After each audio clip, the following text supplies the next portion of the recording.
আসসালামু আলাইকুম। ধাক্কা দিয়ে না বারবার এই কথাটা বলতেছি করে। যারা নতুন ফেসবুকে কাজ শুরু করছেন, মোটিভেশন পান নাই, কোনো টেনশন করেন না। আপনি নিয়মিত অরিজিনাল ভিডিও বানিয়ে দেন। অরিজিনাল ভিডিও যদি আপনি বানিয়ে যাইতে পারেন, তাইলে মনে করেন যে আপনার ভিডিওটা যদি সুন্দর হয়, অবশ্যই আপনাকে ফেসবুক ফর ইউতে নিবে।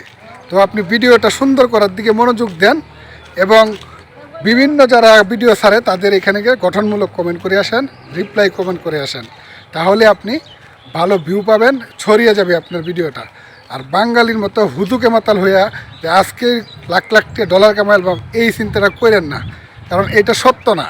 যারা এই পর্যায়ে গেছে বা ভাইরাল হয়েছে তারা কিন্তু অনেক কষ্ট পরিশ্রম করে এই পর্যন্ত গেছে, এই বা এমনি এমনি হয়ে যায় না। আর যে ভালোভাবে ফেসবুকটা বুঝে তাকে দিয়ে আপনার আইডিটা সেট আপটা ভালো করে দিয়ে নেন, তারপরে আপনি কাজ শুরু করেন। নয়তো বা এখানে সফল হওয়া সম্ভব না। তো সবাই ভালো থাকবেন, সুস্থ থাকবেন। আসসালামু আলাইকুম।